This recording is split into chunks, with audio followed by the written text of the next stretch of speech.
Bonsoir à tous, bienvenue dans votre émission La Réunion Léla. Le week-end a été sans doute particulier pour beaucoup de lycéennes et de lycéens de terminale. Que dire du stress de leurs parents et de leurs proches? En tout cas, nous espérons que l'épreuve de philo d'aujourd'hui s'est déroulée dans de bonnes conditions. Ce soir, nous, on va parler d'autre chose, étant donné que l'épreuve du bac a commencé. Pour certains, on va essayer de nous intéresser à la vie domestique et pour cela, on va parler de quelque chose qui arrive à La Réunion, Linky, le compteur. Qu'est-ce que c'est vraiment? Quel avantage, quel inconvénient? Pourquoi attaque, c'est Cosmo Réunionnais.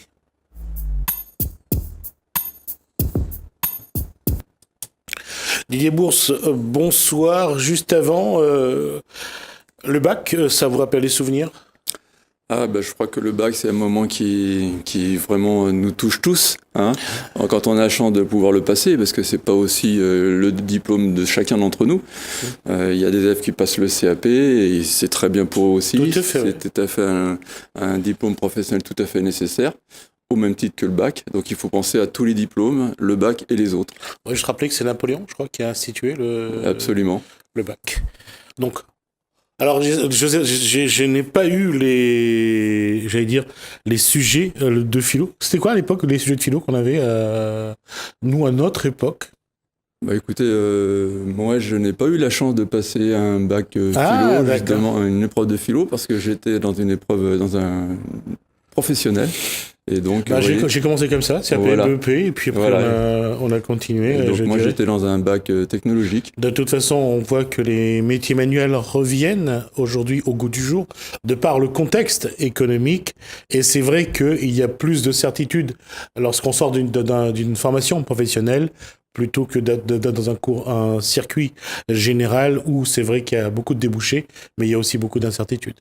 Je crois qu'il faut vraiment valoriser la voie professionnelle, c'est une nécessité parce qu'il y a effectivement peut-être de l'emploi à la clé et aussi une manière aussi de s'épanouir. C'est une très bonne école d'éducation à la vie et c'est vrai que d'être en contact avec le monde du travail très tôt, parfois pour certains dès la 3e ou dès la 5e pour ceux qui partent en stage, c'est vraiment une école, je dirais, très formatrice.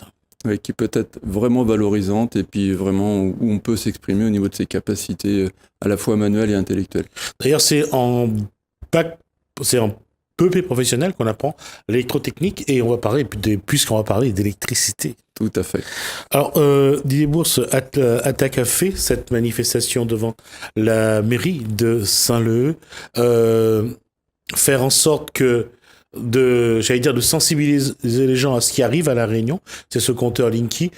Tout d'abord, c'est quoi un compteur Linky par rapport au compteur déjà dans les maisons depuis maintenant des siècles?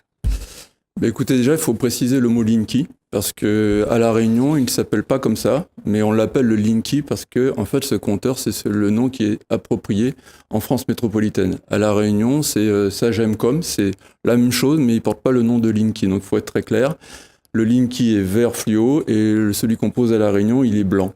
Voilà, donc quand on parlera du Linky, ça veut dire que c'est une autre forme. Alors, qu'est-ce que c'est que ce compteur? C'est un compteur qu'on appelle communicant ou numérique, connecté, il a plusieurs noms, et il va remplacer notre fameux compteur d'aujourd'hui, que tout le monde connaît. Le compteur d'aujourd'hui, il a une durée de vie d'en gros 60 ans, c'est ce qui est prévu. Et le compteur qu'on va nous poser demain, que souhaite EDF poser demain, en fait, il aura une durée de vie de 15 ans à 20 ans. Donc déjà, pourquoi mettre un compteur qui va être moins long en durée et par rapport à un compteur qui a fait toutes ces preuves?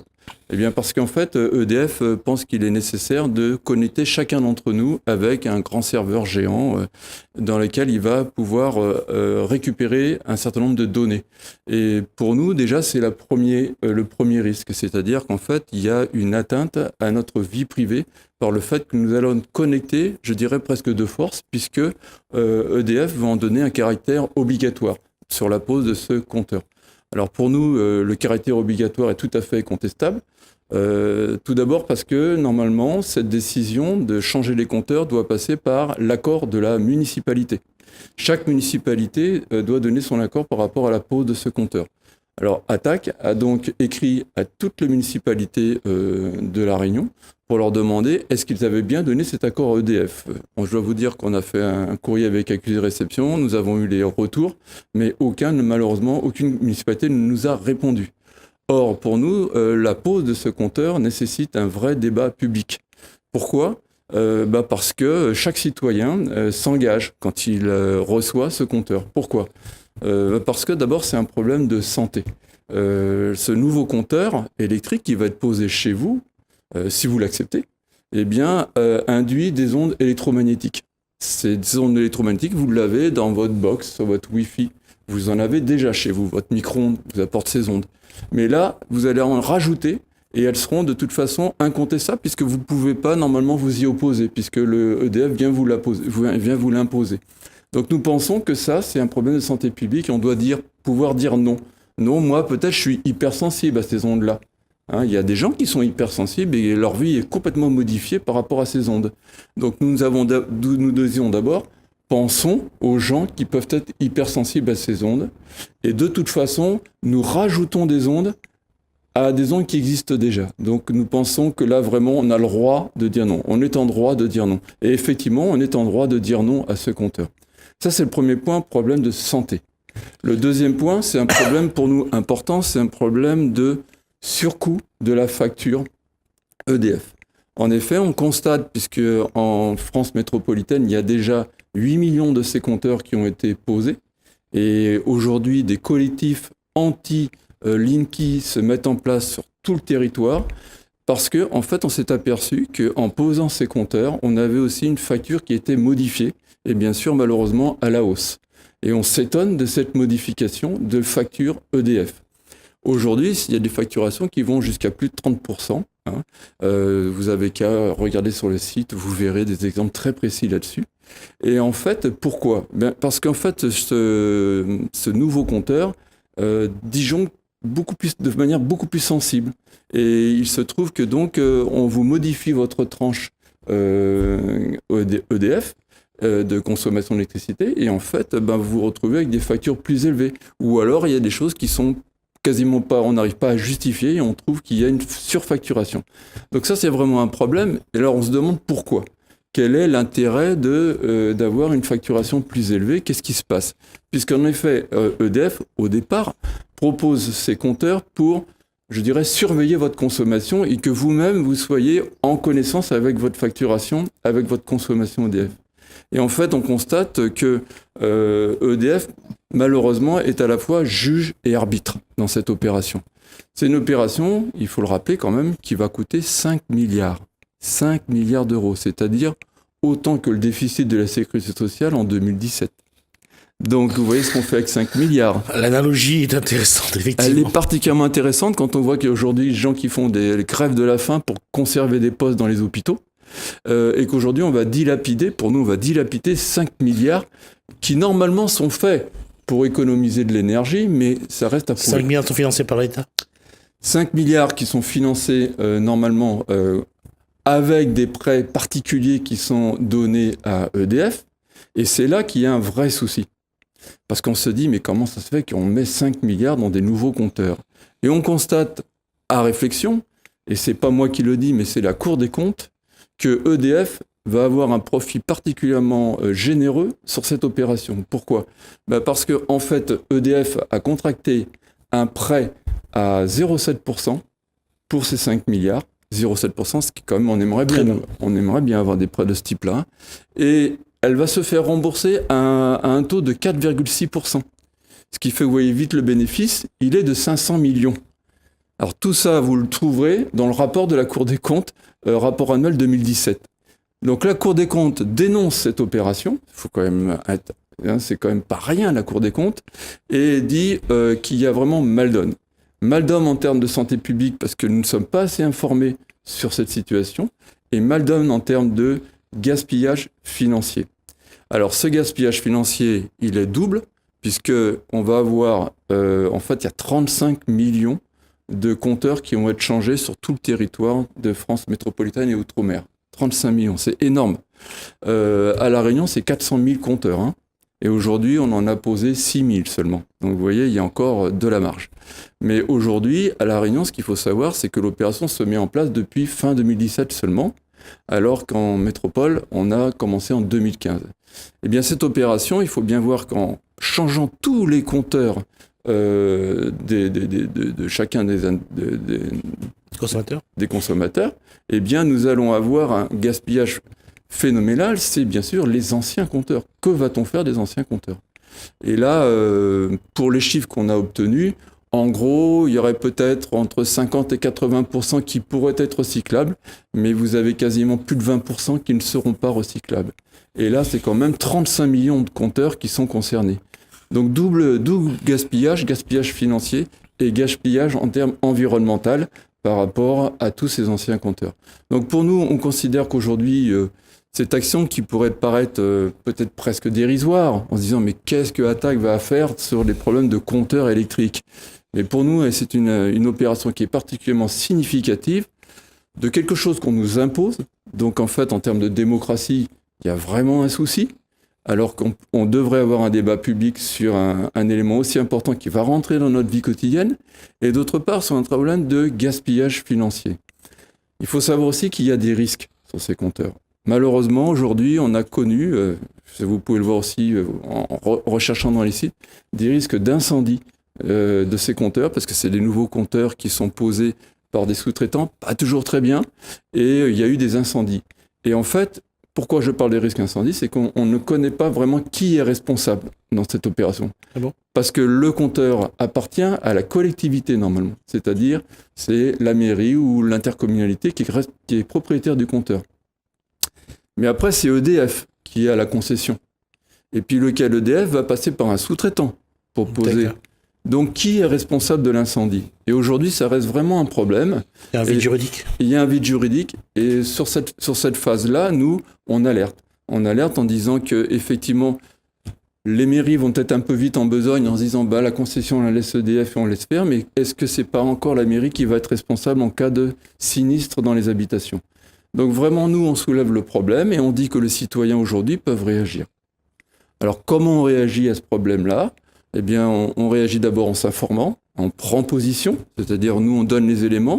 Vous pouvez aller sur un site qui s'appelle Stop Linky qui va vous donner des informations complémentaires. Et à partir de ce moment-là, ce qu'on demande, nous, c'est que on fasse valoir son droit de retrait. C'est-à-dire, on refuse la pose du compteur Linky ou équivalent chez soi. Alors, il y a deux possibilités. Soit il est à l'intérieur de chez vous, ce compteur, c'est votre propriété privée, EDF ne peut pas rentrer chez vous si votre compteur est à l'intérieur et que vous refusez l'entrée d'EDF. La difficulté, c'est pour les compteurs extérieurs. Les compteurs extérieurs, on peut imaginer que EDF vienne, ou un sous-traitant, puisqu'il y a 5 sous-traitants à La Réunion qui travaillent, viennent pour changer votre compteur. Mais là, à ce moment-là, vous avez le droit d'intervenir. Et nous, on vous propose, c'est vraiment une démarche citoyenne, d'écrire en lettre commandée au directeur EDF Réunion, de façon à lui dire que vous refusez ce compteur pour les raisons de santé, pour des raisons de gaspillage financier et d'atteinte à la vie privée. Et donc, pour nous, c'est une opération qui est une opération citoyenne qui permet d'arrêter la mise en place de ce compteur. Alors, vous avez à ce moment-là un coffre extérieur. Il faut quand même rappeler que le coffre extérieur qui est chez vous, eh bien, il est votre propriété. Donc, beaucoup de gens qui sont dans cette démarche de refus mettent même des cadenas sur ces compteurs, parce que malheureusement, on s'aperçoit qu'il n'y a pas beaucoup de courtoisie dans la pose d'un compteur. Il faut bien rappeler un peu la procédure officielle, parce qu'elle est intéressante. Normalement, EDF doit vous prévenir 45 jours avant pour vous dire qu'il va y avoir un changement de compteur chez vous. Normalement, ça c'est fait par courrier. Et dans un deuxième temps, et malheureusement ça c'est très peu fait, le sous-traitant ou EDF doit vous envoyer un deuxième courrier pour vous indiquer dans quelle période il va passer. Mais malheureusement ça c'est pas forcément fait, et vous vous apercevez au beau matin que votre compteur est changé. Donc nous, beaucoup de gens, puisque ça, cette politesse n'est pas forcément respectée, eh bien on demande aussi qu'on puisse faire en sorte qu'on n'approche pas le compteur et en bloquant le coffre. Voilà, c'est ce qui est en fait la procédure. Mais ce que nous voudrions surtout, c'est qu'il y ait une réflexion de chacun d'entre nous sur les risques considérés par ces compteurs. Deux choses. La première, c'est est-ce que le consommateur lambda est prêt à se lancer dans cette démarche-là, étant donné que c'est une démarche qu'il va falloir déjà écrire à EDF pour refuser la pose du compteur Linky. Et autre chose, c'est comment un consommateur lambda qui n'a peut-être pas la même instruction, les mêmes connaissances, peuvent se lancer dans cette démarche, sachant que au bout, à un moment ou un autre, on va quand même lui changer son compteur actuel. Écoutez, d'abord la démarche, nous, on a tous les éléments pour aider, bien sûr, le consommateur. Je préfère parler d'usager, moi, parce que normalement, je pense que tout ce qui est énergie devrait être du rapport service public. Et malheureusement, EDF perd cette notion de service public aujourd'hui. Et nous le regrettons beaucoup parce que Attac est vraiment très attaché à la notion de service public parce que c'est vraiment une façon pour nous d'être le plus égalitaire. Voilà, donc en fait, ce qu'il faut faire, c'est nous on propose une lettre type. Donc il suffit de prendre contact avec Attac Réunion ou Stop Linky Réunion, puisqu'il y a un collectif de ce type-là. Comme il y a de nombreux collectifs sur le territoire métropolitain. Donc il y a une lettre type. Il suffit de la signer, de donner ses coordonnées EDF, puisqu'il y a une référence client EDF. Et donc c'est extrêmement simple. Il n'y a aucune difficulté sur la démarche. Ce qu'il faut, bien sûr, c'est après le déposer en accusé-réception à la poste. Voilà, il faut faire cette démarche-là. Donc c'est pas une grande difficulté, il n'y a pas de difficulté de rédaction. Donc il faut être très clair, ça peut être extrêmement populaire. Il faut signer, mettre son nom et le numéro du client. Et à partir de ce moment-là, vous avez donc une possibilité de recours parce que vous avez dit non au compteur Linky. Possibilité de recours devant quelle juridiction ? Eh bien, écoutez, ça, c'est après il y a deux démarches, ou une démarche personnelle ou une démarche d'action collective. Il y a actuellement une action collective qui a été mise en place. Il y a 5000 plaignants au plan national qui ont déposé. On attend aujourd'hui les retours de cette action en justice. Parce que dans ce genre de recours, surtout contre ce qu'on appelle être exposé à ces ondes, donc avoir des problèmes de santé, la difficulté c'est de prouver que les ondes ont effectivement déclenché telle ou telle pathologie. Tout à fait. Et aujourd'hui, le débat il est entier. C'est-à-dire qu'en fait, l'OMS considère, donc l'Organisation mondiale de la santé, considère que ces ondes électromagnétiques sont potentiellement cancérigènes. Donc il y a un vrai danger de santé publique. Et l'ANSES, l'Agence nationale de la santé, aujourd'hui est en train de peaufiner, je dirais, ses études, puisque les dernières datent de 2009, et on attend avec impatience ces études sur justement les ondes électromagnétiques pour savoir quelle est la dangerosité réelle de ces ondes. Est-ce qu'aujourd'hui on a une liste de quelques pathologies qui auraient pu développer ces ondes à partir de ce compteur Linky ? Les pathologies, c'est surtout une instabilité, des perturbations d'ordre physique. Moi, je ne suis pas spécialiste à la matière, donc voilà. Mais en tout cas, ce qui est sûr, c'est que c'est très perturbant et les gens qui sont touchés par ça doivent véritablement se dégager de ces ondes. Mais je veux dire, au-delà des cas hypersensibles, je veux dire, tout à chacun d'entre nous est modifié par des ondes qui sont malheureusement partout présentes. Et je vois dans ce studio, par exemple, on doit être vraiment beaucoup affecté par ça. La question, encore une fois, c'est le problème de santé. Comment les gens peuvent savoir qu'ils sont atteints ou alors comment ils peuvent éviter ? Parce que dire non, c'est une chose, mais si c'est déjà chez soi, comment faire, par exemple, pour dénoncer la situation ? Dénoncer la situation, c'est surtout éviter d'être entouré d'ondes électromagnétiques. Donc c'est ce qu'on appelle les courants porteurs en ligne, les CPL. qui sont dans les câbles en fait entre votre compteur et vos appareils qui en fait sont des câbles qui ne sont pas blindés et en fait qui dispersent des ondes électromagnétiques, des champs électromagnétiques dans votre habitation. Alors ce qu'il faut aussi c'est que chacun soit aussi vigilant par la box, par tout ce qui est Wi-Fi, etc. et qu'il y ait aussi des éléments complètement perturbateurs. Mais je veux dire, il y a cet élément de santé publique et puis je pense qu'il y a un élément citoyen en se disant que pourquoi gaspiller autant d'argent pour si peu de bénéfices ? Je voudrais simplement signaler deux choses. C'est que, par exemple, l'Allemagne a suspendu la pose de tous ses compteurs Linky. Et pourquoi ? Parce que l'Allemagne elle-même, c'est aujourd'hui le pays européen qui fait le plus d'économies d'énergie, 100 fois plus que la France. Et si l'Allemagne dit non au compteur Linky alors que la France se lance dans le compteur Linky alors qu'elle fait plus d'économies d'énergie, c'est que les compteurs Linky apportent très peu de bénéfices en termes d'économie d'énergie. Puisque c'est quand même l'argument massu que annonce EDF. Il faut savoir que avec ces nouveaux compteurs, vous n'aurez pas votre consommation au quotidien en regardant votre compteur. Il faut passer après par Internet et aller rechercher quelle est votre consommation. Et aujourd'hui, on sait que sur les 8 millions de compteurs qui ont été posés actuellement en France métropolitaine, il n'y a que 0,2% de la population qui va voir quelle est sa réelle consommation. Donc, même ce petit bénéfice qui devait être mis en place, il n'est pas patent, n'est pas réel. Donc voilà, donc, vraiment, pour nous, c'est surtout un gaspillage financier. C'est une facture EDF qui va augmenter et qui n'est absolument pas acceptable. Et aussi un problème de santé. Donc voilà, nous c'est vraiment, et nous pensons qu'aujourd'hui, en tant que citoyens, on peut réagir en disant il faut arrêter de nous imposer de l'extérieur en croyant que nous ne sommes pas des experts. Nous pensons que nous sommes tous, au fond de nous-mêmes, capables de refuser des choses qui ne semblent pas nécessaires.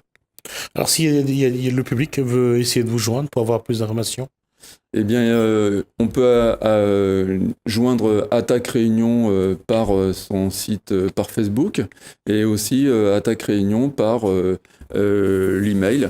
Donc, je vais vous donner, si vous voulez, l'adresse mail. Alors, c'est attaque réunion tout attaché, @attaque.org.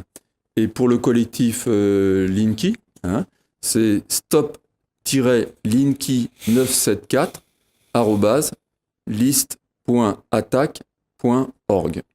Donc que vous fassiez l'un ou l'autre, de toute façon, vous aurez toutes les informations nécessaires et en particulier, vous aurez à votre disposition la lettre type qui vous permettra de dire non au compteur Linky. Merci Didier Bourg. Je rappelle donc que vous êtes de l'association Attaque et que actuellement vous menez une sensibilisation pour dire que le public refuse ce compteur Linky qui pour vous a deux inconvénients, la santé et aussi le portefeuille. Merci Didier Bourse. Nous, on va juste regarder un petit peu ce qui nous attend cette semaine dans les communes en termes d'activité.